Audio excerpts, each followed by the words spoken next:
Assalamualaikum warahmatullahi wabarakatuh teman-teman semuanya.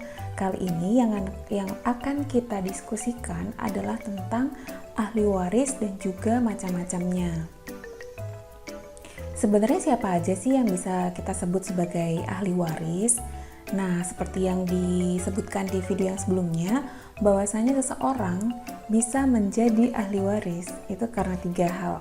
Yang pertama karena adanya hubungan nasab atau hubungan pertalian darah, atau kita bisa menyebutnya karena ada hubungan keturunan. Kemudian yang kedua adalah karena adanya hubungan perkawinan yang sah ya, itulah yang diakui seseorang bisa menjadi ahli waris. Jadi suami yang sah bisa mewarisi harta istrinya, begitupun sebaliknya. Dan yang terakhir adalah hubungan wala, yang mana di sini ketika seseorang pernah berjasa untuk memerdekakan budak, maka ketika budak ini meninggal, seseorang yang pernah memerdekakan itu berhak untuk mendapatkan warisan. Nah, ngomong-ngomong soal ahli waris yang mana mempunyai hubungan nasab atau keturunan tadi, ini sangat berpengaruh dengan posisi kekerabatan yang dia miliki dengan si pewaris. Jadi misalnya posisi kedekatan dia dengan si pewaris itu sangat mempengaruhi porsi dan juga bagian yang akan dia terima. Misalnya cucu dengan saudara itu akan diprioritaskan cucu.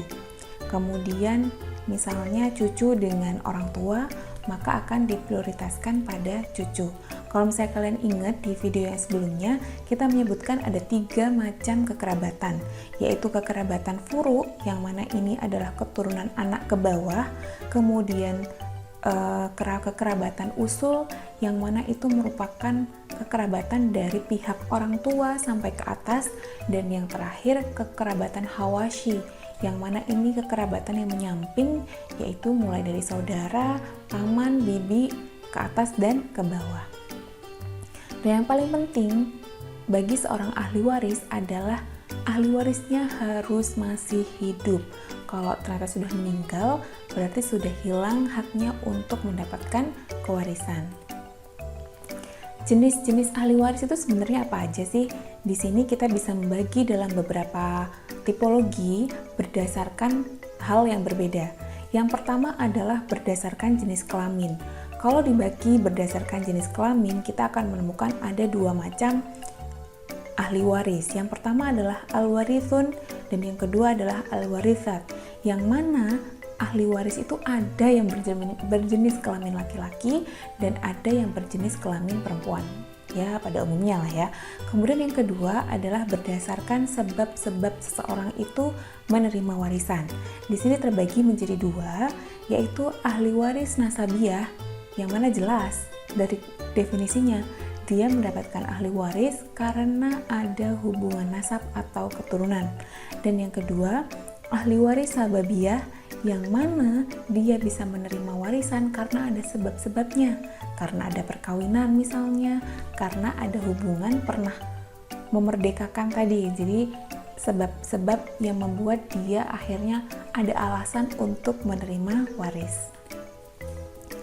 Untuk ilustrasi sederhana nih ya, di sini ada bagan yang menunjukkan tentang ahli waris laki-laki. Di sini kita temukan yang berwarna orange, ini adalah si mayit ya. Jadi siapa saja ahli waris laki-laki? Oh, di sini kita menemukan anak laki-laki, kemudian kita menemukan suami, kita menemukan anak gitu kan ya. Jadi kemudian ada ayah, itu adalah golongan ahli waris laki-laki dan seterusnya. Kalau misalnya dibahas nanti jadi lama dong. Kemudian yang kedua adalah ahli waris perempuan. Ini bagannya sederhana saja. Ini adalah mayit. Mayitnya berarti laki-laki nih ya. Kemudian di sini kita menemukan ada anak perempuan, ada istri, kemudian ada ada suami, ada saudara, ada orang tua gitu kan. Itu bisa kita temukan dari bagan-bagan ini yang mana jenis kelaminnya adalah perempuan. Sehingga dalam Islam tidak ada beda, mau perempuan juga bisa mendapatkan waris, laki-laki juga dapat waris, perempuan bisa mewariskan hartanya. laki-laki juga bisa mewariskan hartanya. Nah, mengenai ahli waris nasabiah nih yang akan kita bahas tadi ya. Jadi ada beberapa kekerabatan yang sangat berpengaruh gitu kan ya. Yang diprioritaskan itu ada dan yang dikesampingkan juga ada. Di sini yang saya sebutkan tadi ada 3 ya. Ada furu yang mana itu adalah keturunan ya bagi pewaris, baik itu dari jalur suami ataupun jalur istri. Kemudian usul yang mana di sini adalah orang tua dari si pewaris, dan yang terakhir adalah hawashi. Sesuai dengan urutannya, yang diutamakan adalah furu, kemudian baru usul, dan yang terakhir adalah hawashi. Jadi ini yang paling diprioritaskan ketika masih ada harta misalnya, kemudian tidak ditemukan furu, tidak ditemukan usul, maka baru diserahkan kepada hawashi. Sekarang berdasarkan jalur mendapatkannya. Tadi sudah kita banyak ya, sebelumnya ada berdasarkan jenis kelamin, berdasarkan sebab-sebab. Nah, sekarang jalur untuk mendapatkannya itu apa aja sih ya? Yang pertama adalah ada ashabul furud. Ini dengan berbagai macam istilah, ada yang mengatakan dhawil furud, ada yang menyebutnya sohibul furud, ada yang menyebutnya ashabul furud. Nah, sebenarnya siapa sih ashabul furud ini? Yaitu adalah ahli waris yang mana bagiannya sudah ditentukan secara jelas oleh nas Al-Quran, hadis, ataupun ijma para ulama. Di video-video sebelumnya sudah disebutkan bahwasanya salah satu contoh yang disebutkan di dalam Al-Quran adalah bagian suami dan istri. Jadi suami dapat setengah kan, falahu nisfun. Kemudian istri dapat suami dapat setengah ya. Kemudian istri dapat 1/4, dan kondisi mereka ketika punya anak berapa itu kan sudah disebutkan di dalam Al-Quran. Itu adalah ashabul furud. Dan yang kedua adalah asobah. Sebenarnya siapa sih asobah ini?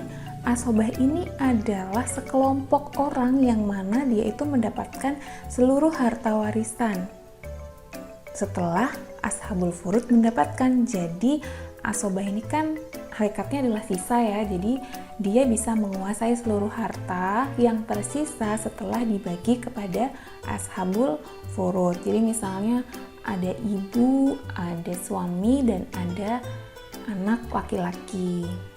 Mungkin nanti lebih lanjut di belakang akan kita jelaskan ya. Ibu sudah ada bagiannya di dalam Al-Quran, kemudian suami ada bagiannya di dalam Al-Quran. Nah, anak laki-laki ini kan tidak ada secara rinci dapat berapa gitu kan di dalam Al-Quran, maka dia bisa mengambil posisi sebagai asobah. Dan karena memang anak laki-laki kategorinya adalah asobah gitu kan ya, jadi dia bisa menguasai seluruh harta setelah harta tersebut dibagi oleh ashabul furud atau sohibul furud. Kemudian yang terakhir adalah dzawil arham. Dzawil arham ini adalah setiap orang yang punya hubungan keturunan dengan pewaris, tapi dia tidak disebutkan di dalam Al-Quran dan hadis, dan dia juga tidak termasuk asobah. Terus dia dapat apa dong? Nah, ini akan kita bahas di slide yang akhir. Sebelum kita melangkah yang lebih jauh, kita jelaskan dulu sebenarnya asobah itu apa. Baik, asobah artinya adalah seringkali kita mengartikannya sebagai ahli waris sisa gitu ya, karena asobah itu kan sisa gitu secara bahasa. Namun secara istilah, asobah adalah setiap ahli waris yang mendapatkan bagian dari seluruh harta setelah dibagi kepada ashabul furud. Nah, sebenarnya para ulama itu menentukan asobah ini dari mana asalnya. Asalnya adalah sebuah hadis yang menunjukkan bahwasanya al-hiku al-faroido bi ahliha. Al-hiku al-faroido. Jadi berikanlah atau sampaikanlah bagian-bagian yang mana sesuai dengan faroid itu tadi kepada ahli waris yang ditentukan. Kemudian apabila ada sisa, maka rojulin dzakarin adalah yang diprioritaskan. Jadi laki-laki yang diprioritaskan, sehingga asobah ini rata-rata adalah laki-laki yang mana aslinya gitu ya, aslinya asobah ini selalu diidentikan dengan laki-laki ya, karena para ulama mengambilnya dari hadis ini. Mengenai asobah, ternyata ada macam-macamnya, nggak cuma satu, tapi ada 3. Yang pertama adalah asobah binafsi, dan yang kedua adalah asobah bil ghair, dan yang terakhir adalah asobah ma'al ghair. Asobah binafsi, dia berarti dia bisa menjadi asobah karena keberadaannya tanpa ada dukungan dari ahli waris yang lain. Asobah bil ghair berarti dia bisa menjadi asobah disebabkan oleh orang lain, dan yang terakhir asobah ma'al ghair, atau ada juga yang menyebutnya asobah ma'al ghairihi gitu ya, yaitu asobah karena dia bersama dengan orang lain. Karena dia bersama dengan orang lain tersebut, akhirnya dia bisa disebut dengan asobah. Secara rinci seperti ini. Jadi asobah binafsi tadi kita tahu dia bisa menjadi asobah karena keberadaannya sendiri, dan asobah binafsi ini seluruhnya adalah laki-laki. Ini adalah asobah orisinil gitu yang diambil dari hadis yang tadi itu. Jadi seluruh anggota dari asobah binafsi adalah laki-laki, mulai dari anak, cucu, ayah, kakek, sampai anak paman seayah. Jadi rata-rata ini adalah laki-laki, memang seluruhnya. Contohnya, di sini kita menemukan ada ibu, ada istri, dan ada cucu laki-laki. Sehingga akan sangat mudah ibu dalam Al-Quran tertulis, istri dalam Al-Quran tertulis. Nah, karena di sini cucu laki-laki itu sebagai asobah binafsi, maka dia menguasai sisa hartanya. Kemudian contoh yang kedua adalah ada ayah, ada ibu, ada istri, yang ini semuanya sudah tertulis dalam Al-Quran. Kemudian ada 2 anak laki-laki yang mana terposisikan sebagai asobah, sehingga dia menguasai harta sebagai asobah binafsi. Sisanya ya. Sekarang asobah bil ghair. Tadi saya sebutkan asobah bil ghair adalah orang yang bisa dikatakan sebagai asobah disebabkan oleh orang lain. Berarti aslinya dia itu bukan asobah, tapi karena dia bersama dengan orang lain yang mana di sini adalah laki-laki, maka dia bisa menjadi asobah. Nah, sebenarnya siapa sih yang bisa menjadi asobah bil ghair ini? Asobah bil ghair ini adalah perempuan yang mana dalam posisi ahli waris tersebut dia bersama dengan laki-laki yang sederajat dengannya. Jadi harus sehingga apabila ada perempuan bersama dengan laki-laki yang mana posisinya adalah sederajat, misalnya anak dengan anak, cucu dengan cucu, saudara dengan saudara, maka inilah yang disebut dengan asobah bil ghair. Bagiannya berapa? Nah, untuk asobah bil ghair ini mengambil prinsip 2:1. Lidzakari mithlu hadzil unsayain, yang mana 2 untuk bagian laki-laki dan 1 untuk bagian perempuan. Nah, ternyata asobah bil ghair ini ada 4 kelompok saja ya, dan ini adalah contoh yang mana menunjukkan ketika mereka dalam satu derajat yang sama. Contohnya anak perempuan dengan anak laki-laki, cucu perempuan dengan cucu laki-laki, kemudian saudara perempuan dengan saudara laki-laki.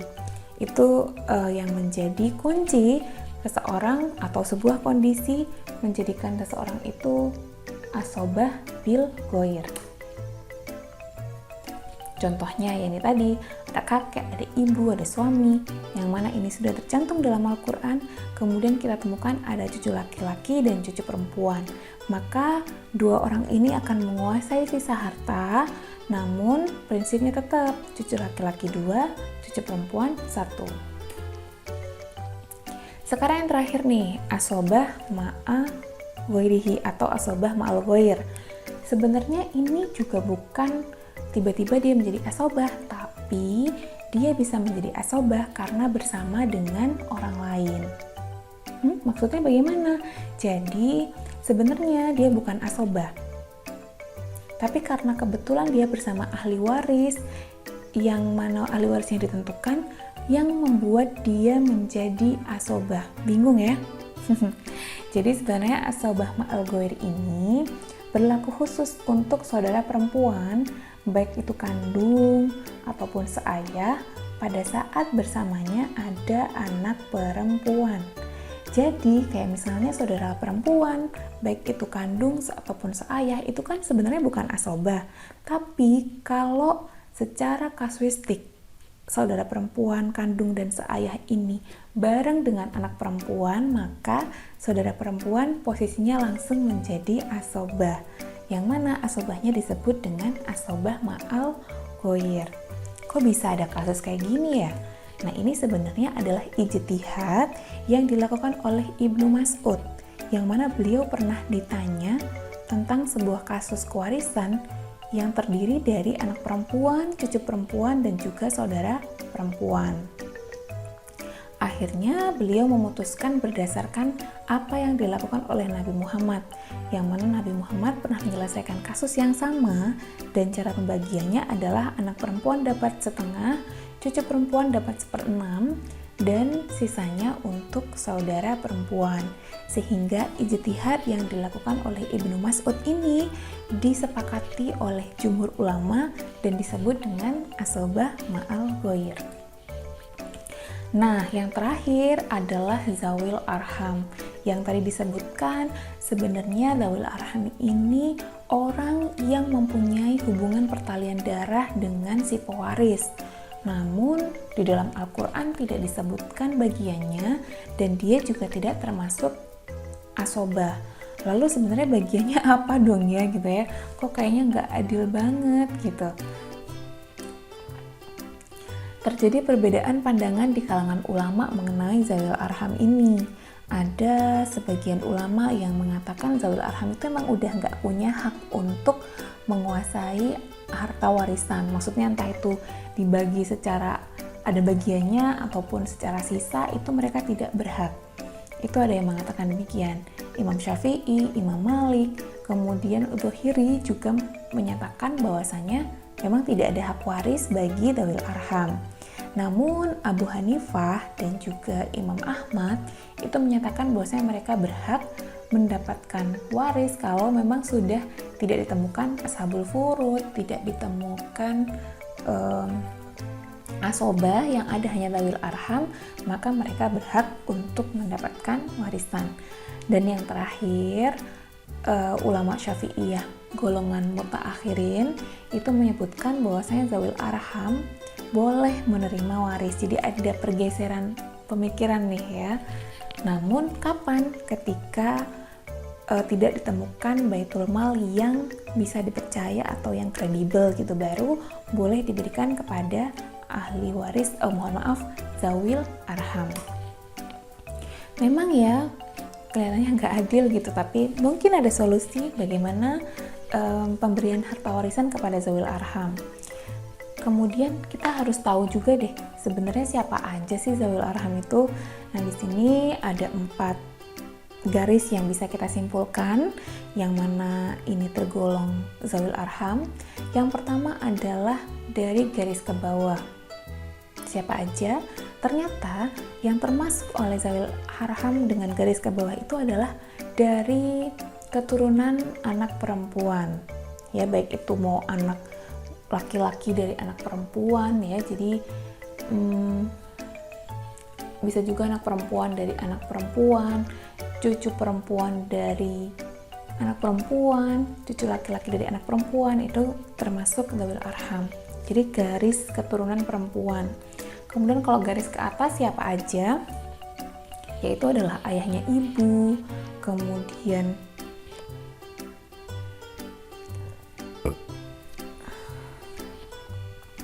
ayah dari ayahnya ibu, kemudian ibu dari ayahnya ibu, dan seterusnya. Jadi istilah fikihnya itu ada kakek ghairu shahih, nenek ghairu shahih, ya itulah kategori zawil arham. Kemudian kalau garis ke samping juga demikian, anak perempuan dari saudara kandung, saudara seayah, saudara seibu. Jadi bisa disimpulkan mau ke bawah, mau ke atas, mau ke samping, jikalau dia itu dari garis keturunan perempuan, maka itu kategorinya adalah zawil arham. Ya, meskipun ini dalam perkembangannya para ulama-ulama kontemporer tidak lagi membedakan dia itu keturunan perempuan ataupun keturunan laki-laki, saudara seayah dan saudara seibu itu dianggap sama tuh, ada yang berpikiran demikian. Namun ada juga yang masih membedakan ini keturunan ibu, ini keturunan ayah. Nah, cara pembagian warisan di kalangan zawil arham ini gimana sih? Apakah mereka benar-benar nggak bisa mendapatkan warisan? Nah, ternyata ada dua pendapat juga nih, yang mana ini diijtihadkan oleh para ulama bahwasanya mereka masih bisa kok mendapatkan harta warisan. Caranya seperti apa? Di sini ada dua cara, yaitu dengan cara penggantian, yang mana dalam cara penggantian ini mungkin dalam fikih disebut dengan ahlu tanzil gitu ya, yang mana dia itu bisa menggantikan posisi yang sebelumnya. Jadi misalnya di sini disebutkan bahwasanya ketika ada ayah dari ibu, kemudian ada anak perempuan dari anak perempuan, kemudian ada anak laki-laki, di sini posisinya menggantikan yang sebelumnya. Jadi misalnya ayah dari ibu. Ini kan kalau secara garis keturunan termasuk zawil arham gitu ya, karena dia dari garis perempuan.